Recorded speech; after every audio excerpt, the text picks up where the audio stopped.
This is Here's How, Ireland's political, social and current affairs podcast, presented by William Campbell.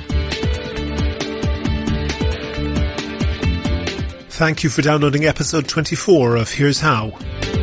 After interviewing Sarah Benson of Ruhama in November, I was contacted by Gaye Dalton, a former sex worker and now an independent sex workers' rights advocate. In this episode, I'll be talking to her about her experiences and views on prostitution.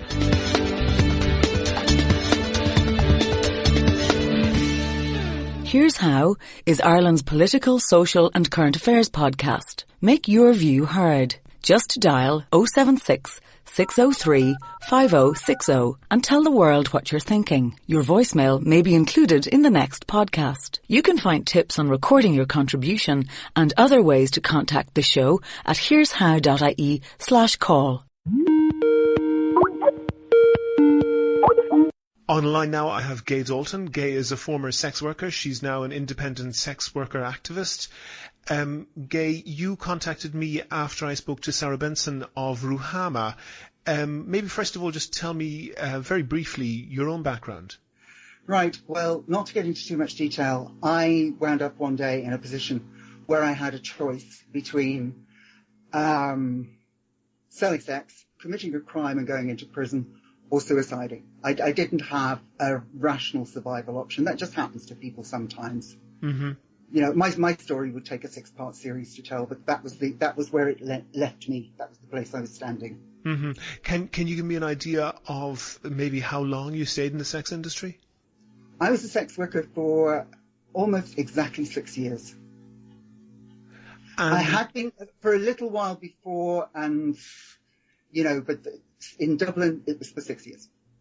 And you listened to the interview with Sarah Benson that I did before. She characterised the position of prostitutes as particularly disempowered, and in particular she said that only a very small proportion of prostitutes would fill the type of role that Laura Lee had described of being sort of working independently and being able to keep all of the money that they make. In your experience, which of those is closer to the truth? I have to say Laura Lee. Well, I actually know Laura Lee from that time. And although I will say I was never able to crack her insistence that she really enjoyed sex work myself, personally, at 4 o'clock in the morning. When I knew Laura Lee, I knew 2 women who had pimps, right? Mm-hmm. Now, when I say pimps, I mean they were in really dysfunctional relationships. If they'd been hospital consultants, these men would have been taking every penny they made. So they weren't groomed into sex work or anything like that. They had a drug-addicted partner who was just helping himself to everything in range and getting very threatening about it. Those were the only 2 I knew at that time. Can you give me an idea of when that was? That would have been round about, oh God, Laura Lee's going to kill me. Never mind, not my fault. I didn't give birth to her. Round about 1991, 1992. I think it's fair to say that's well before the influx of Eastern European migrants to Ireland. Is it possible that has changed significantly? And the picture that Ruhama and also the other people have painted is that you get people perhaps who are not forced to travel to Ireland, but who travel maybe under false pretenses or not knowing exactly the circumstances that they're going to end up in. They are then perhaps given an exaggerated story of how likely they are to be arrested if they're seen on the streets. They might be subject to anything from actual force to low-level intimidation. Isn't it possible that the character of sex work has changed significantly since then? I don't think it's possible that the character of humanity, including sex workers, has changed dramatically since before the Roman Empire. I mean, you can go back in history. Pimps are very, very rare. As far as I know, the girls who are coming from Eastern Europe pretty much understand what they're coming into. Now, I personally, I don't feel comfortable with this, but they do. My comfort doesn't rule the world. They feel happier if they're coming to someone who knows the country, because remember, this is the dark side of the moon to them when first coming here. Mm-hmm. They're comfortable with somebody arranging accommodation. Obviously, if you ever try to arrange accommodation when you don't speak the language properly, they're comfortable with somebody setting up there. I'm not saying I'm comfortable with it, but they're the ones who can't. and they are comfortable with it. They're not chained to radiators. They're not working against their will. I don't know what their cash split is. I know that the cash split among other sex workers can be something like 60-40, with 40 to the sex worker, which is horrific, right? 50-50 across the board. When we had incidental decriminalisation for 10 years, the cash split was something like 15 to 20% to the organisation and 80% to the... And when I say organisation, I don't mean organised crime, I mean massage parlours, and I think it was one escort agency. Did you have any experience with that, personally? I did one weekend in a massage parlour and decided it wasn't for me. I did work briefly for an escort agency, and I have to say there was only one escort agency at the time, and the woman who ran that escort agency was absolutely lovely, was taking less than 10%, and was the only person I was ever comfortable working for in any business. I wouldn't call her a pimp in a million years. And having listened to on the previous podcast and on other interviews, Sarah Benson characterising that, she said that she reckoned about 80% of sex workers were working for a pimp in one way or another. What's your view of that? I've no idea where she got her information, because to the best of my knowledge, something like 95% of sex workers won't go near Ruhama. I have an idea where she got her estate, and this is all public record stuff, so you're perfectly okay. They have someone they work with all the time and used to trot out as a victim. And she has a tendency to use that expression, everybody works for a pimp in some way, which, considering her real background, doesn't sound very... I wouldn't take that as very valid at all. It's silly talk. But sex workers don't talk to Ruhama. This is the whole thing. Sex workers do not engage with Ruhama. They don't want anything to do with Ruhama. So how on earth could Ruhama know anything about their lives? In that case, for example, and I know that there are certain websites that you can view fairly easily, Ruhama made points about that. For example, that the text on the website seemed to have been written, although it presented as being advertisements for different people, it seemed to have been written by the same person. For example, there were sequential phone numbers listed, so different supposedly independent escorts gave a mobile phone number to dial, but they were very closely connected with other supposedly independent escorts on that website. Do you think that indicates a degree of organisation that is underground? You're saying that several sex workers were using the same phone? No, they were using phones that were obviously bought in a batch. I actually don't think it does. I mean, the sex, because of the semi-legal of the nature of the industry, sex workers are having to change numbers all the time. But for one woman to go into Vodafone or whatever and sort of say, can I have 10 SIMs? Mm-hmm. They're just going to give her the 10 off the top of the pile. Yeah. Now, also having said that, there were 10 or however many, I don't know that it was 10, but a number of sequential SIM cards working at the same time. I would have to see that for myself. I wouldn't even believe Sarah Benson about that, to be honest with you. But if that's the case, right? Remember, as I said to you, the foreign women say they prefer somebody to set up everything for them, when they first come here, not forever, but until they get used to the place and they get used to where everything is. It's not unheard of that they would prefer somebody to sort a mobile phone out for them. It really isn't. But I have never noted. I'm not saying that I have seen or that I have never seen. When I say I've never seen it, I'm not saying that's because it's not there. I'm saying I've never seen it. And I honestly, if Sarah Benson told me grass was green, I would go out and check. Well, Sarah Benson isn't here to answer for herself, but she gave a very detailed acquittal of herself in a previous podcast. But what would you say is the average age of, say, a young woman coming from Eastern Europe in Ireland and ending up in prostitution? I would say the age of those young women is about 22 to 25, right? The age of other women in the sex industry, when you ask them, is 30. When you ask to see their passport, it's usually closer to 40. Do you think that, and you mentioned before we started recording that you had worked in the sex industry in London. Can I ask, if you want to tell me, what age were you when you began there? Let me have a think. What the age I was at, I first sold sex on one occasion in Dublin, and I was 22. Then I didn't sell sex again for another 3 years, at which time I was 25. Bearing in mind, I'd been a runaway, an absconder, and all this kind of thing. But I think this is an important point to make here. I couldn't sell sex. I was jealous of the girls who could sell sex when I was a runaway of 40 because they had warm places to live, they had plenty of food, they had plenty of clothes. I was just having to do survival sex, whatever anyone would give me. The reason I couldn't sell sex is very simple. I was 6 foot tall and fully developed. Now, the market that looked for young women, for teenage girls, had no interest in someone like me. And the adult market would have snipped me out like Tanqueray and handed me to the police, which was the last thing I wanted. Because the adult sex market is really, really down on underage sex. They don't tolerate it. It's too big a risk to them. The two are actually, as far as I know, in London, the two are absolutely separate. It's just very, very unusual because I was also a teenage runaway in London that I actually know where some of the underage market went on. But most people in the sex industry wouldn't have a clue that there is an underage market.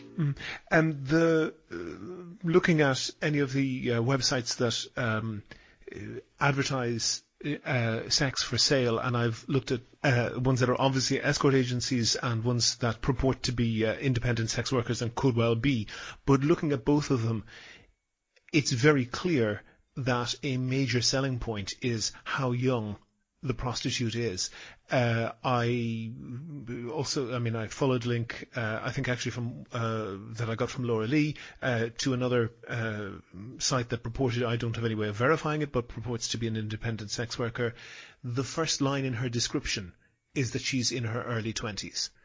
Isn't it true that even in the what you call the adult sex market, the demand is sharpest at perhaps somebody who's over 18, but not very much over 18? Absolutely. It's identical to the gay community, to the gay scene, not the gay community. I always remember the one escort agency I did work for. She'd always tell everybody that we were 28, and most of the callers would say, "Can you tell me something? Are you really 28?" But it's no different to the gay scene.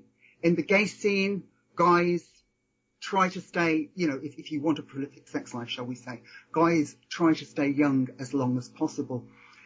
They're appealing to exactly the same impulse in a gay man that sex workers are appealing to in a straight man. But it's fantasy, remember. This is actually, believe it or not, as horrific as it can be for some people and as desperate as some sex workers are, when you're there, when you're on stage, when you go into work, this is an entertainment industry, and everybody wants the beautiful bird, the showgirl, right? Showgirls don't have a life much after 26. But the point of that surely is that in any other profession, people are vulnerable to be exploited when they are youngest and newest in the profession. As they kind of gain experience, they also gain experience of how to protect themselves and to maximize their returns. But in any other profession, people who are less experienced are less desirable. Isn't the combination of somebody being young and available for prostitution being the most desirable to the customer, if you want to put it that way, and also the most easy to exploit, isn't that a recipe for a very severe amount of exploitation? I don't think so. I mean, the fashion industry is even worse. They don't want new fashion models who are over 16 at this stage. I don't think exploitation is a factor. And I'll tell you, if you look at young people socially, right, just socially, they're an awful lot harder to control in their late teens, early 20s than they are in their 30s and 40s because they're willful, they're, what's the word? They're very strong-minded, they're very stubborn, they're very willful at those ages. They are far harder to exploit. The easiest women to exploit in the sex industry are the ones that are starting to age out around about 40. And can you tell me, Laura Lee, who I interviewed, I think, quite a few podcasts ago, essentially described a situation where she was quite happy with the work that she was doing. How many women in the sex industry would you think that is typical of? Well, now, I know I've become very close friends with another woman who I can assure you is definitely, we're very similar, and yet she's very, very happy in the sex industry and actually enjoys it for what it is. And I certainly didn't, for me it was all performance.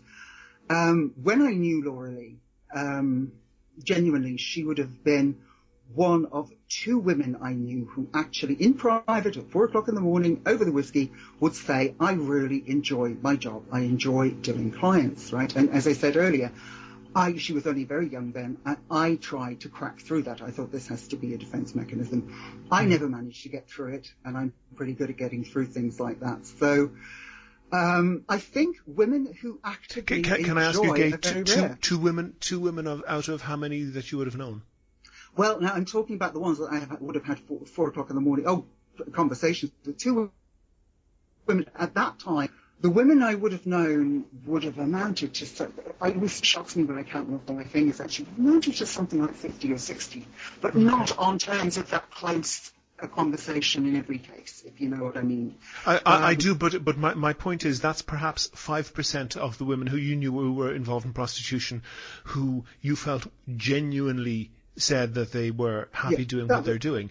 I'm sure there's a lot of people who don't enjoy their job, but if you have in what has to be an extremely draining, if not soul-crushing position, only 5% of people are saying that they're happy with it. There's something wrong there, surely. Well, I don't think that would be in work-to-live positions. I don't think that would be. Now, remember, they're talking about actively enjoying. I'm not talking about don't mind. This is a whole different category. Don't mind would be more like 80%, right?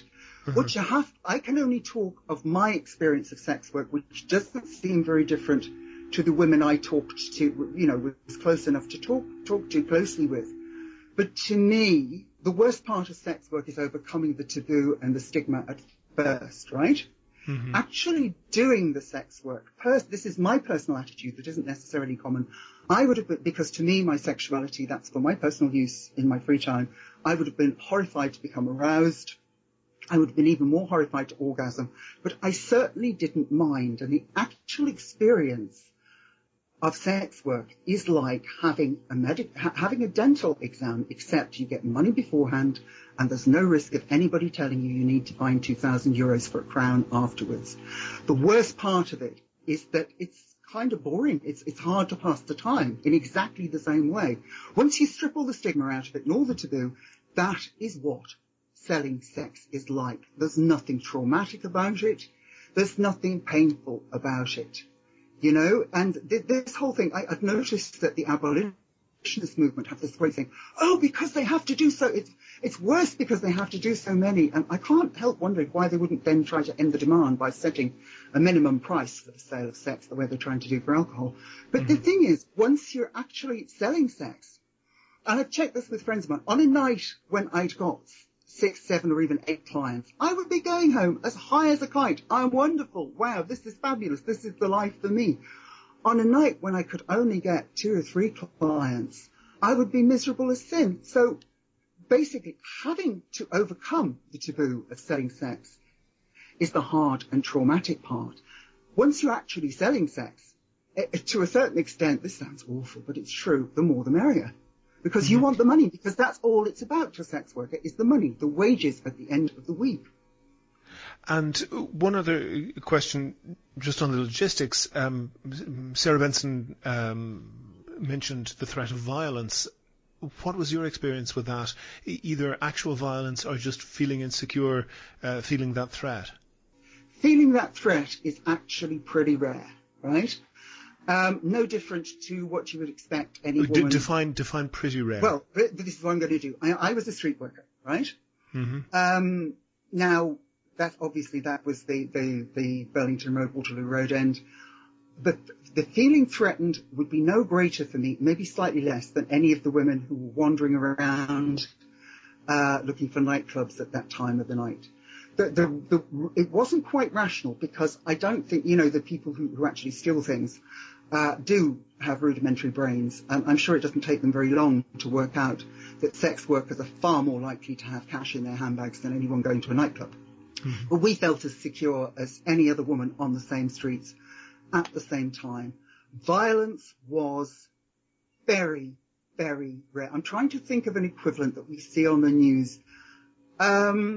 Well, I'm wondering, is that true? Because because I read in the aftermath of the Ipswich murders of prostitutes in Norfolk a few years ago, the calculation was done that a sex worker is murdered in the UK on average about once every 2 weeks. That's enormously more than.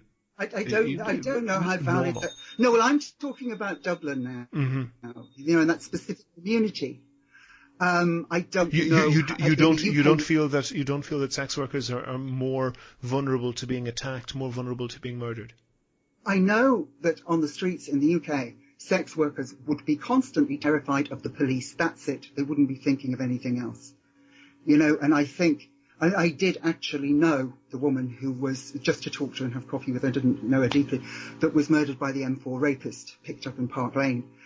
But I know that she would have spent her shifts the way I spent mine, terrified of the police, not terrified of violence or a killer. Mm-hmm. Serial killers are very unusual, The only reason they eventually come to sex workers, even if they don't start with them because Jesus tells them to, is because, believe it or not, like any other fella on a night out looking for his hole, serial killers are not overly keen on rejection, and of course a sex worker is not going to reject their initial overture. And it comes the night when they can't face the idea of being told to sod off, you're too bald or you're too fat or something, then they eventually turn to sex workers. And that was actually studied. Don't ask me by who, because I can't remember, but it makes sense to me. You said, obviously, that you left the sex industry after about 6 years. Ruhama are very active in, they say, trying to assist women to leave prostitution.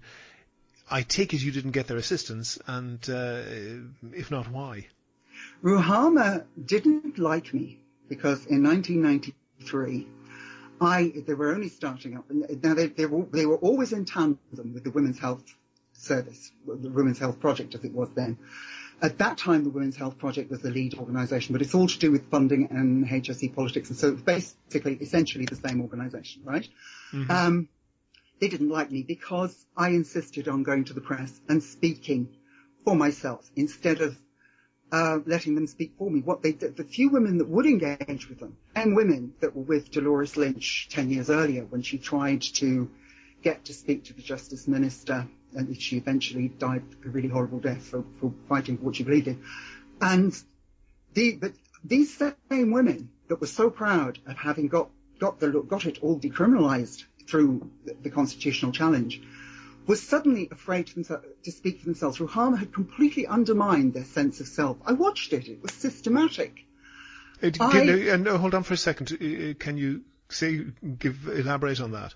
How does Ruhama undermine their sense of self? Right. Well, they were, as far as I can tell at that time, they were constantly feeding them this message of, oh, you have to be afraid of the media.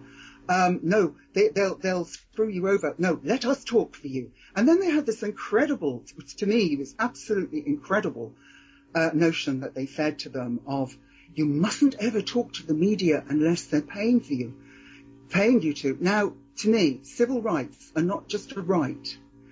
They're a privilege. To fight for your civil rights is a privilege, right? Mm-hmm. If you're fighting for your civil rights, you don't ask people to pay you for it. That's ridiculous. So say you were running a strike or something, you don't call up the Indo and say, oh, we'll give you interviews as long as you're paying us. I have to clarify. Ruhama never asked me, and I don't pay for interviews, and I've never been asked for. No. Their staff wouldn't. They were telling the sex workers to do that. This is in 1993. Okay. They completely undermined them. They made them terrified of the press. They made them terrified of politicians. But just to focus, Gaye, just to focus on the process by which you left sex work, how did you manage that, and how did you move to, obviously funding your life? Did you get different employment, or what happened?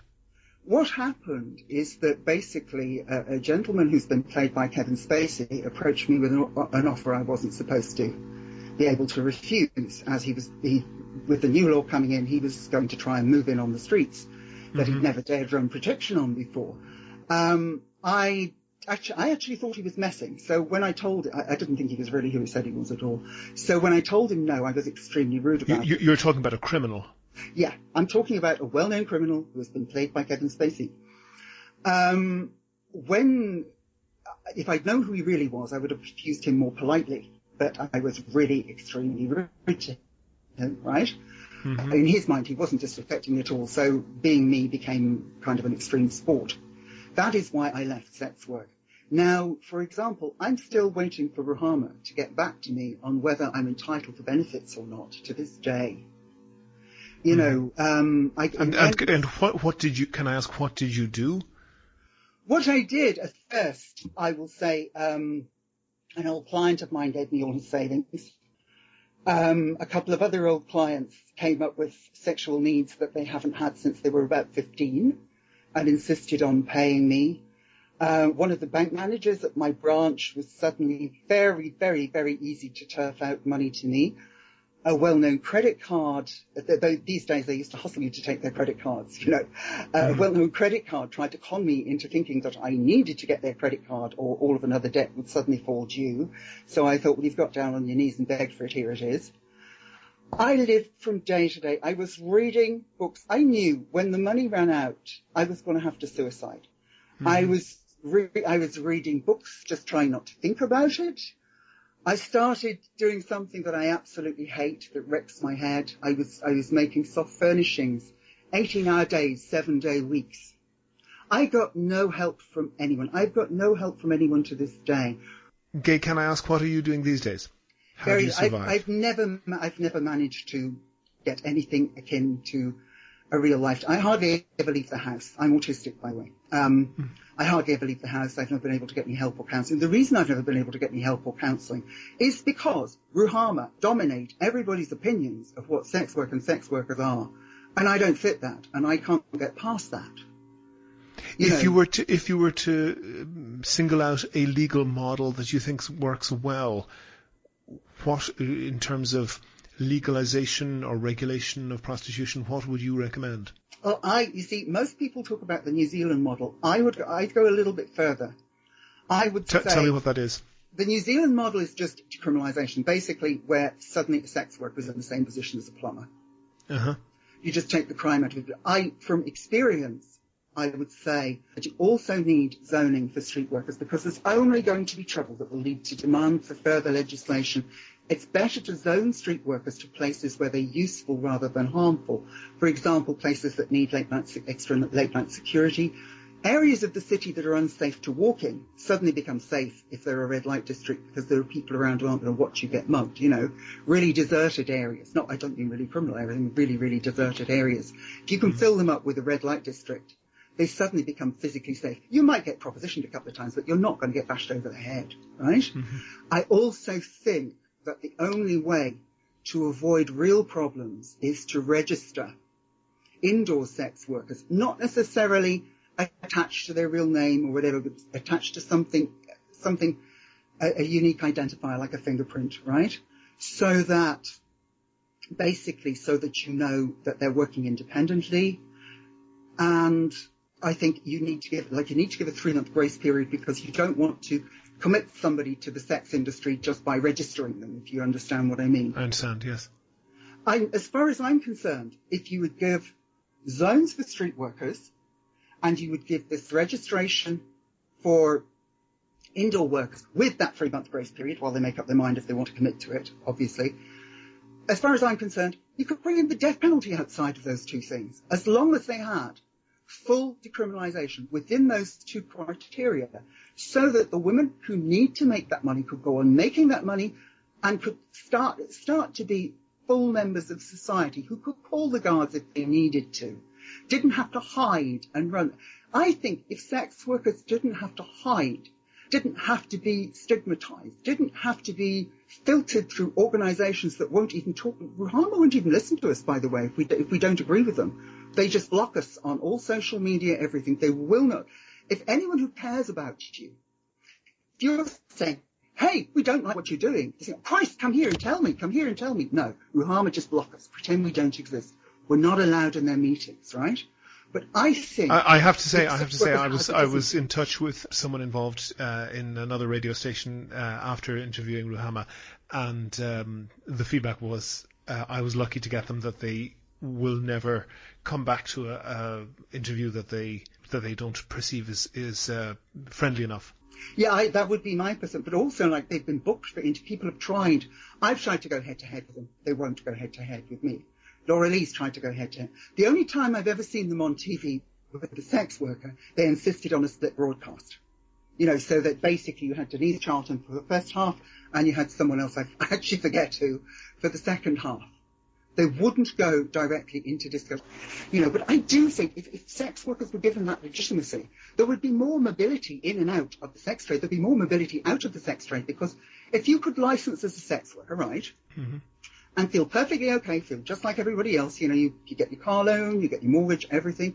You get offered a job as what, you know, art gallery director somewhere. You can take that job knowing it's only going to last 6 months and then go back to sex work.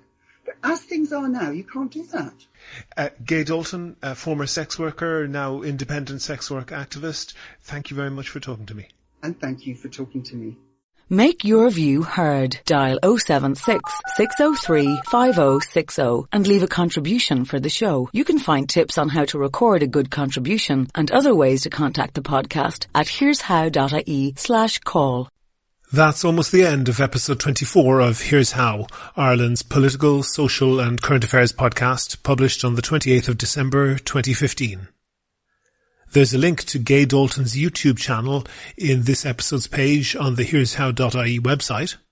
If you can think of a topic or want to suggest someone else to include, and that could be you, then let me know. If you like the podcast, please go on iTunes and write a nice review. Also, please like the show on Facebook. Please follow @Here's How Podcast on Twitter. And of course, subscribe to the show. You can use iTunes, Stitcher, TuneIn Radio, or any other podcast app or software.